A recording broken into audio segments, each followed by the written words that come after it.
5 matchs à Québec, marquant 10 buts. Il en avait compté 12 en 39 parties à Détroit.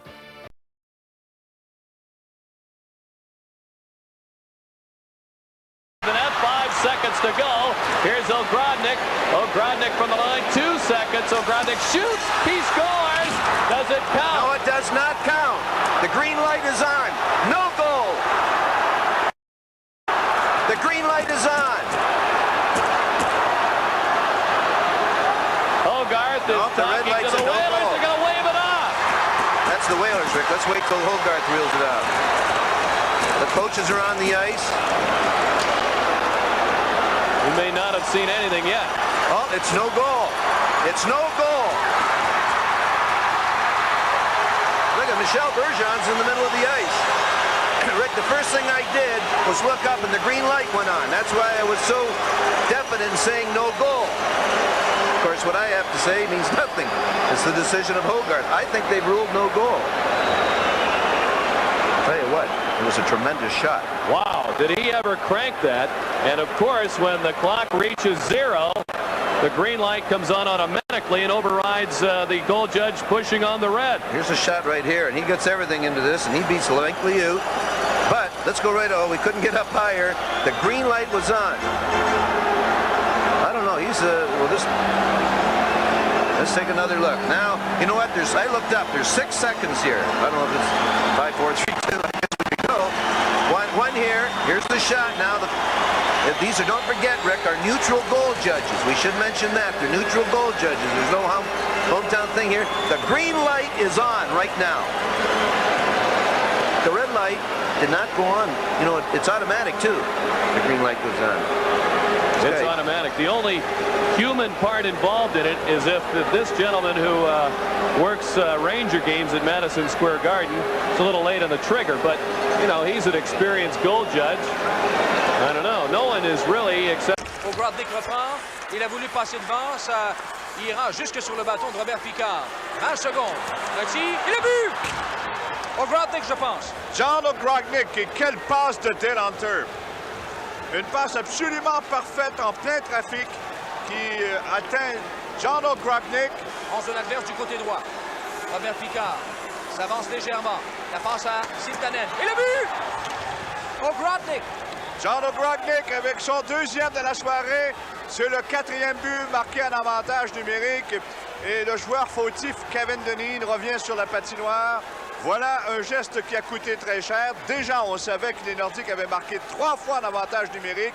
La reprise, la passe du côté de Siltanen venant de Picard. Ogrodnik est là à l'entrée des buts. Il touche à la rondelle à la toute dernière fraction de seconde. À Mercer, vers Anderson encore. La rondelle a touché la jambière de Anderson. C'est Ogrodnik en attaque. Remet à Lambert, à Gillis. Et le but! Bel échange à 3. Avec Gillis et Lambert, et tout le monde jubile au bas des Nordiques. Ogrodnik qui y va d'un truc du chapeau. Peter Stechnev a eu le sien. Goulet a eu le sien. C'était au tour d'Ogrodnik. Frustré en fin de premier match, on s'en souvient. Il reste 1 minute 7 à la rencontre. Voilà la descente, c'est la sortie de Lambert qui s'amène jusqu'en zone adverse. La passe à Gillis et beau jeu de la part de Paul Gillis qui aperçoit Ogrodnik complètement démarqué. Et vous avez vu qui était là du côté de Dana Mercer. On parlait de son manque de mobilité. Et bien encore une fois, Mercer s'est aventuré trop loin devant Lambert, a quitté son poste, laissant Ogrodnik se faufiler derrière lui et s'amener à la gauche de Liut. La première. Belle remise à Lambert. Devant la douceur. Lambert. Oh, pour Ogrodnik. Et goal! Oh! Quel travail de John Ogrodnik! Faut pas oublier la passe de Lambert qui est venue au tout dernier moment. Et le jeu magnifique de la première au centre de la patinoire. La rondelle qui vient par la culture de John Ogrodnik. Il ira se démarquer dans la zone des Whalers après tout. La passe à Lambert, ensuite à Ogrodnik. Il est talonné pour chasser jusqu'au bout. Mais néanmoins, il parvient à faire défier derrière le gardien. Lambert prend bien son temps. Il mesure tous les angles. Couche la douceur devant lui. Et le disque finalement, derrière Liut et Ferraro, n'a jamais laissé Ogrodnik seul. Hoping that their hollering and screaming can make a decision. Here's a break for Ogrodnik. He's in alone. Shoot, scores!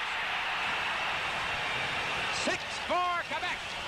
John Ogrodnik got the break and took advantage of it.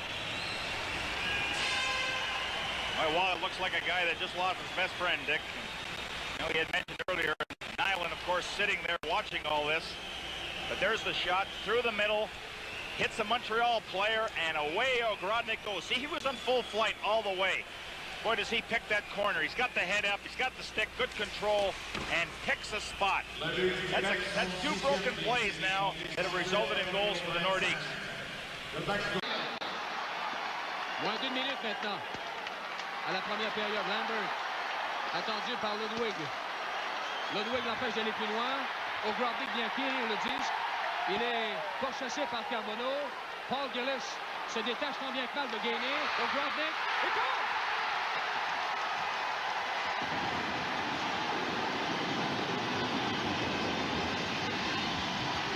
C'est un but qui vient de soulager la cause des Nordiques, André.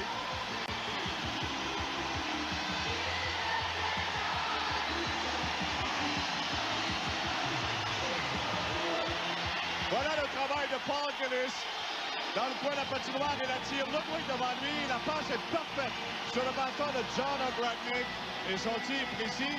Defense has been generated from the left side of Montreal's defense. Here's a 2-on-1 break. Lafreniere to Ogrodnik. He scores! John Ogrodnik ties this game.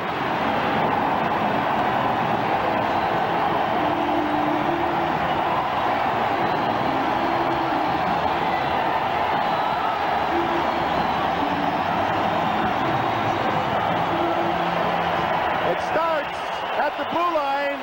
Montreal with only one defenseman back. Ludwig's caught. And you see the pass by Lafreniere. Chelios took a chance and went down. The pass got through. Chelios the only man back. Lafreniere is a great playmaking center. He finds Ogrodnik, and it's a tap in for him, and Quebec are in it. The first two games, Quebec won in this series.